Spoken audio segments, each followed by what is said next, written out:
Hi hello friends, ಇವತ್ತಿನ ವಿಡಿಯೋಗೆ ನಿಮ್ಮೆಲ್ಲರಿಗೂ ಸ್ವಾಗತ. ನಾನು ನಿಮ್ಮ ನಾರಾಯಣ್ ಸರ್. ಸ್ನೇಹಿತರೆ, ಯಾರೆಲ್ಲ 2025ರಲ್ಲಿ ಗ್ರೂಪ್ ಡಿ ಎಕ್ಸಾಮ್ ಅನ್ನ ಬರೆದು ಅದರ ರಿಸಲ್ಟ್ ಗೋಸ್ಕರ ಕಾಯ್ತಾ ಇದ್ದೀರೋ ಅವರಿಗೆ ನಿನ್ನೆ ಒಂದ್ ದಿನ ಪ್ರಮುಖವಾದಂತ ದಿನ ಇತ್ತು. ಯಾಕಂತಂದ್ರ ಏನು ತೆಲಂಗಾಣ ಹೈಕೋರ್ಟ್ ನಲ್ಲಿ ಒಂದು CCA ವಿದ್ಯಾರ್ಥಿಗಳ ಏನು ಅಪ್ರೆಂಟಿಸ್ ವಿದ್ಯಾರ್ಥಿಗಳಿದಾರಲ್ಲ ಅವರ ಒಂದು ಕೇಸನ್ನ ದಾಖಲೆ ಮಾಡಿ ಒಂದು ಹಿಯರಿಂಗ್ ಎಲ್ಲ ಮುಗಿದು ಒಂದು ಜಡ್ಜ್ಮೆಂಟ್ ಪೆಂಡಿಂಗ್ ಇದ್ದಂತ ಒಂದು ಹಿಯರಿಂಗ್ ಡೇಟ್ ಅನ್ನ ಕೊಟ್ಟಿದ್ರು. 22/5/2026 ಒಂದು ಜಡ್ಜ್ಮೆಂಟ್ ಅನ್ನ ಹೇಳ್ತೀವಿ ಅಂತ ಹೇಳಿ. ಆದ್ರೆ ನಿನ್ನೆ 22/5/2026 ಡೇಟ್ ಇತ್ತು. ನಾವು ನಿನ್ನೆವರೆಗೂ ಸಾಯಂಕಾಲವರೆಗೂ ಅದನ್ನ ನೋಡ್ತಾ ಇದ್ವಿ.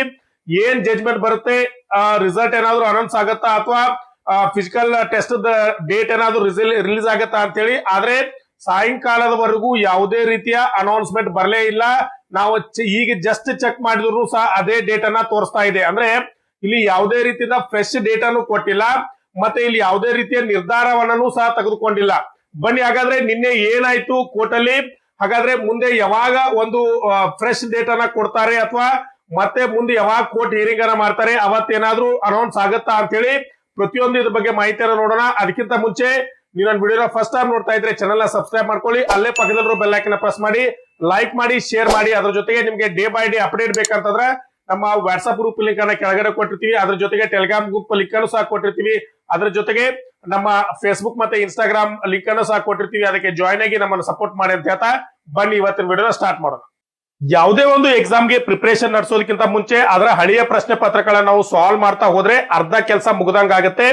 ಯಾಕಂದ್ರೆ ಹಳೆಯ ಪ್ರಶ್ನೆ ಪತ್ರಗಳನ್ನ ಬಿಡಿಸೋದ್ರಿಂದ ಆ ಎಕ್ಸಾಮ್ ನ ನೀಲನಕ್ಷೆ ಏನಂತ ಹೇಳಿ ನಮ್ಗೆ ಕ್ಲಿಯರ್ ಆಗಿ ಗೊತ್ತಾಗುತ್ತೆ ಸ್ನೇಹಿತರೆ. ಆದ್ದರಿಂದ ನಮ್ಮ ಚಲನ ವಿದ್ಯಾರ್ಥಿಗಳಿಗೆ ಹೆಲ್ಪ್ ಆಗ್ಲಿ ಅಂತ ಹೇಳಿ RRB ನಡೆಸುವಂತ ಈ ಎಲ್ಲಾ ಕ್ವಶನ್ ಪೇಪರ್ ಗಳ ಬ್ಯಾಂಕ್ ಅನ್ನ ನಿಮಗೆ ಕೊಡ್ತಾ ಇದ್ದೀವಿ. ಇದರಲ್ಲಿ ನೀವು ನೋಡಬಹುದು ಗ್ರೂಪ್ ಡಿ ಯ ಕ್ವಶನ್ ಪೇಪರ್ ಗಳು ಸಿಗ್ತವೆ. ಗ್ರೂಪ್ ಡಿ ಯ ಕ್ವಶನ್ ಪೇಪರ್ ಗಳನ್ನ ಎರಡು ರೀತಿ ಡಿವೈಡ್ ಮಾಡಿದೀವಿ. ನಿಮಗೆ ಕೇವಲ 2025ರ ಗ್ರೂಪ್ ಡಿ ಯ ಕನ್ನಡದಲ್ಲಿ ಇರುವಂತಹ ಪ್ರಶ್ನೆ ಪತ್ರಗಳು ಬೇಕಂದ್ರೆ 25 ಸೆಟ್ ಕ್ವಶನ್ ಪೇಪರ್ ಗಳು ಸಿಗ್ತವೆ, ಕೇವಲ 99 ರೂಪಾಯಿಗಳು. ಇನ್ನ 2005ರಿಂದ ಹಿಡ್ಕೊಂಡು 2022ರವರೆಗೆ ನಡೆದಿರುವಂತ 50 ಸೆಟ್ ಕ್ವಶನ್ ಪೇಪರ್ ಬೇಕಂತಂದ್ರೆ ನಿಮಗೆ ಕೇವಲ 150 ರೂಪಾಯಿಗಳಲ್ಲಿ ನಿಮಗೆ ಕ್ವಶನ್ ಪೇಪರ್ ಸೆಟ್ ಸಿಗ್ತಾವೆ ಸ್ನೇಹಿತರೆ. ಅದ್ರ ಜೊತೆಗೆ NTPC ನಡೆದಿರುವಂತ ಕ್ವಶನ್ ಪೇಪರ್ಗಳು ಗ್ರಾಜುಯೇಟ್ ಮತ್ತೆ ಅಂಡರ್ ಗ್ರಾಜುಯೇಟ್ ಎರಡೂ ಸಹ ನಮ್ಮ ಹತ್ರ ಸಿಗ್ತವೆ. ಪ್ರತಿಯೊಂದಕ್ಕೂ 99 ರೂಪಾಯಿಗಳನ್ನ ಕೊಟ್ಟು ನೀವು ತೆಗೆದುಕೊಳ್ಬಹುದು. 40 ಸೆಟ್ ಕ್ವಶನ್ ಪೇಪರ್ ಸಿಗ್ತಾರೆ ನಿಮಗೆ. ಗ್ರಾಜುಯೇಟ್ ಬೇಕಂದ್ರೆ ಗ್ರಾಜುಯೇಟ್ ಸಿಗುತ್ತೆ, ಅಂಡರ್ ಗ್ರಾಜುಯೇಟ್ ಬೇಕಂದ್ರೆ ಅಂಡರ್ ಗ್ರಾಜುಯೇಟ್ ಸಿಗುತ್ತೆ. ಅದ್ರ ಜೊತೆಗೆ SSC GD ನಡೆದಿರುವಂತ ಪ್ರಶ್ನೆ ಪತ್ರಗಳು ಸಹ 40 ಸೆಟ್ ಕ್ವಶನ್ ಪೇಪರ್ ಸಿಗ್ತವೆ. ಅವು ಸಹ 99 ರೂಪಾಯಿಗಳನ್ನ ನೀವು ಕೊಟ್ಟು ತೆಗೆದುಕೊಳ್ಬಹುದು. ಅದ್ರ ಜೊತೆಗೆ RRB ನಡೆಸುವಂತ technician, ALP, RPF, SSC, paramedical ಈ ಎಲ್ಲಾ ಪ್ರಶ್ನೆ ಪತ್ರಗಳ ಹಳೆಯ ಪ್ರಶ್ನೆ ಪತ್ರಗಳು ನಮ್ಮ ಹತ್ರ ಅವೈಲೇಬಲ್ ಇದಾವೆ. ಅವನು ಸಹ ನೀವು ತೆಗೆದುಕೊಳ್ಬಹುದು. ಇನ್ನೊಂದು ಇಂಪಾರ್ಟೆಂಟ್ ಅಪ್ಡೇಟ್ ಏನಂತಂದ್ರೆ ನಮ್ಮ ಹತ್ರ ಕರೆಂಟ್ ಅಫೇರ್ಸ್ ನೋಟ್ ಸಹ ಸಿಗುತ್ತೆ. ಯಾಕಂದ್ರೆ ಎಕ್ಸಾಮ್ಗೆ ಪ್ರಿಪರೇಷನ್ ನಡೆಸುವಾಗ ಪ್ರಸ್ತುತ ವಿದ್ಯಮಾನ ಅಂದ್ರೆ ಕರೆಂಟ್ ಅಫೇರ್ಸ್ ತುಂಬಾ ಇಂಪಾರ್ಟೆಂಟ್ ಆಗುತ್ತೆ. ನಮ್ಮ ಹತ್ರ PDF ನೋಟ್ಸ್ ಕರೆಂಟ್ ಅಫೇರ್ಸ್ ಸಹ ಸಿಗುತ್ತೆ. ಅದನ್ನು ಸಹ ನೀವು ಪೇ ಮಾಡಿ ತೆಗೆದುಕೊಳ್ಳಬಹುದು ಸ್ನೇಹಿತರೆ. ನಿನ್ನೆ 22ನೇ ತಾರೀಕು ಅನೌನ್ಸ್ ಆಗ್ಬೇಕಾಗಿತ್ತು. ಯಾಕೆ ಆಗ್ಲಿಲ್ಲ ಅಂತಂದ್ರೆ ಒಂದು ಕಾರಣ ಇರ್ಬೋದು. ಯಾಕಂದ್ರೆ ನಿನ್ನೆ ಸಾಯಂಕಾಲವರೆಗೂ ನಾವು ವೆಬ್ಸೈಟ್ ಅನ್ನ ಚೆಕ್ ಮಾಡ್ತಾ ಇದ್ವಿ, ಅಲ್ಲಿ ಯಾವುದೇ ರೀತಿಯ ಅಪ್ಡೇಟ್ ಬರಲಿಲ್ಲ. ಯಾಕೆ ಬರಲ್ಲ ಅಂತ ಹೇಳಿ ಸ್ವಲ್ಪ ವಿಚಾರ ಮಾಡಿದಾಗ ಈಗ ಗೊತ್ತಾಗಿದ್ದು ಏನಂತಂದ್ರೆ ತೆಲಂಗಾಣ ಹೈಕೋರ್ಟ್ ನ ಒಂದು ವೆಕೇಶನ್ ಸೀಸನ್ ನಡೀತಾ ಇದೆ. ಅಂದ್ರೆ ತೆಲಂಗಾಣ ಹೈಕೋರ್ಟ್ ನಲ್ಲಿ ಮೇ 11ರಿಂದ ಹಿಡ್ಕೊಂಡು ಜೂನ್ 5ರವರೆಗೆ ಏನಂತಂದ್ರೆ ಒಂದು ವೆಕೇಶನ್ ಪೀರಿಯಡ್ ಅಂತ ಕರಿತೀವಿ. ಈ ವೆಕೇಶನ್ ಪೀರಿಯಡ್ ಅಲ್ಲಿ ಸಾಮಾನ್ಯ ವಿಚಾರಣೆಗಳು ಏನಂದ್ರೆ ಅನೌನ್ಸ್ ಆಗುದಿಲ್ಲ. ಇಲ್ಲಿ ಏನ್ ಮಾಡ್ತಾರ ಅಂತಂದ್ರೆ ಏನಾದ್ರೂ ಸ್ಪೆಷಲ್ ತೀರ್ಮಾನಗಳಿದ್ರೆ ಅಂದ್ರೆ ತುರ್ತು ಪ್ರಕರಣಗಳಿದ್ರೆ ಮಾತ್ರ ಒಂದು ತುರ್ತು ಪೀಠವನ್ನ ರಚನೆ ಮಾಡಿ ಅದರ ಒಂದು ನಿರ್ಧಾರವನ್ನ ಮಾಡ್ತಾರೆ. ಅದರ ರೈಲ್ವೆ ಗ್ರೂಪ್ ಡಿ ಒಂದು ಕೇಸು ಕೋರ್ಟ್ಗೆ ಏನಂತಂದ್ರೆ ತುರ್ತು ಪ್ರಸಂಗ ಅನಿಸದೇ ಇರ್ಬೋದು. ಆದ್ದರಿಂದ ಒಂದು 22ಕ್ಕೆ ಏನು ಡೇಟ್ ಅನ್ನ ಕೊಟ್ಟಿದ್ರು ಅವತ್ತು ಅದರ ಡೇಟ್ ಅನ್ನ ಅನೌನ್ಸ್ ಮಾಡಿಲ್ಲ. ನೀವು ನೋಡ್ಬೋದು, ಇಲ್ಲಿ ನೀವೆಲ್ಲರೂ ಡೈರೆಕ್ಟ್ ಆಗಿ ನೋಡಿದ್ರೆ ಗೊತ್ತಾಗುತ್ತೆ. ಇಲ್ಲಿ ಏನಂದ್ರೆ ಡೈರೆಕ್ಟ್ ಆಗಿ ಇಲ್ಲಿ ಏನು ಹೋಗೇ ಇಲ್ಲ. ಯಾವ ರೀತಿ ಇತ್ತಂದ್ರೆ 22/5/2026 ಒಂದು ಡೇಟ್ ಇತ್ತಲ್ಲ ಅದು ಸೇಮ್ ಇದೆ. ಆಕ್ಚುಲಿ ಇಲ್ಲಿ ಬೇರೆ ಡೇಟ್ ಆದ್ರೂ ಕೊಡ್ಬೇಕಾಗಿತ್ತು, ಇಲ್ಲ ಮುಂದಿನ ಹಿಯರಿಂಗ್ ಡೇಟ್ ಆದ್ರೂ ಕೊಡ್ಬೇಕಾಗಿತ್ತು, ಏನೂ ಕೊಟ್ಟಿಲ್ಲ. ಇಲ್ಲಿ ಏನಂತಂದ್ರೆ ಪೆಂಡಿಂಗ್ CAV ಅಂತಂದ್ರೆ ಆಲ್ರೆಡಿ ಹಿಯರಿಂಗ್ ಎಲ್ಲ ಏನಂದ್ರೆ ಕೇಳಲಾಗಿದೆ, ಜಡ್ಜ್ಮೆಂಟ್ ಪೆಂಡಿಂಗ್ ಇದೆ ಅಂತ ಹೇಳಿ ಅರ್ಥ ಆಯ್ತದ್ದು.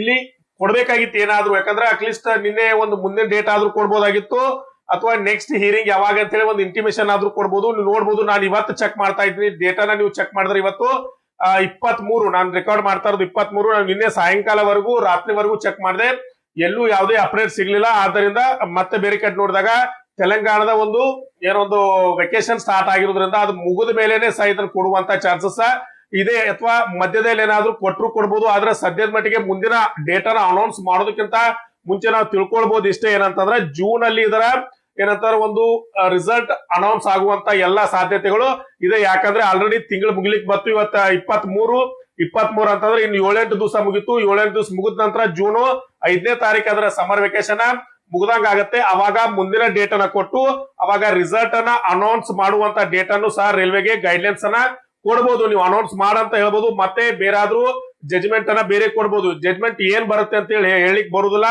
ಒಂದು ನಿಜವಾದ ವಿದ್ಯಾರ್ಥಿಗಳ ಪಕ್ಷದಲ್ಲಿ ಇತ್ತಂತಂದ್ರ ರೈಲ್ವೆ ಒಂದು ಸರಿಯಾದ ಒಂದು ವಾದವನ್ನ ಮಂಡಿಸಿದ್ದೇ ಆದ್ರೆ ಅಂತಂದ್ರ ರೈಲ್ವೆ ಜಯ ಗಳಿಸುತ್ತೆ. ಜಯ ಗಳಿಸಿ ರಿಸಲ್ಟ್ ಅನ್ನ ಡಿಕ್ಲೇರ್ ಮಾಡಿ ಮತ್ತೆ ನಿಮ್ಮ ಫಿಸಿಕಲ್ ಏನೋ ಒಂದು ಎಕ್ಸಾಮಿನೇಷನ್ ಇದೆ ಅದಕ್ಕೆ ಡೇಟ್ ಅನ್ನು ಸಹ ಜಲ್ದಿ ಬಿಡ್ತಾರೆ ಅಂತ ಹೇಳಿ ಹೇಳಲಿಕ್ಕೆ ಸಾಧ್ಯ ಸ್ನೇಹಿತರೆ. ಇಷ್ಟು ಒಂದು ಮಾಹಿತಿ ನಿಮ್ಗೆ ಕೊಡ್ಬೇಕಾಗಿತ್ತು, ಆದ್ರಿಂದ ಈ ವಿಡಿಯೋನ ಮಾಡ್ತಾ ಇದ್ದೀನಿ ಸ್ನೇಹಿತರೆ. ಒಂದು ಸಂಪೂರ್ಣವಾದ ಮಾಹಿತಿ ಸದ್ಯದ ಮಟ್ಟಿಗೆ ಎಷ್ಟು ಅವೈಲೇಬಲ್ ಇದೆಯೋ ಅಷ್ಟು ಕೊಡ್ಲಿಕ್ಕೆ ಪ್ರಯತ್ನ ಮಾಡಿದೀನಿ. ಮತ್ತೇನಾದ್ರೂ ಇದ್ರ ಬಗ್ಗೆ ಅಪ್ಡೇಟ್ ಸಿಕ್ತಂದ್ರೆ ನಿಮ್ಗೆ ಕೊಡ್ಲಿಕ್ಕೆ ಪ್ರಯತ್ನ ಮಾಡ್ತೀನಿ. ಅಲ್ಲಿವರೆಗೂ ಚಾನೆಲ್ ನ ಫಾಲೋ ಮಾಡ್ತಾ ಇರಿ. ನಮ್ಮ ಇನ್ಸ್ಟಾಗ್ರಾಮ್, ಫೇಸ್ಬುಕ್ ಮತ್ತೆ ವಾಟ್ಸ್ಆಪ್ ಗ್ರೂಪ್ ಅನ್ನ ಜಾಯ್ನ್ ಆಗಿ ಅಂತ ಹೇಳ್ತಾ ಇವತ್ತಿನ ವಿಡಿಯೋನ ಇಲ್ಲೇ ಮುಗಿಸೋಣ. ನಮಸ್ಕಾರ.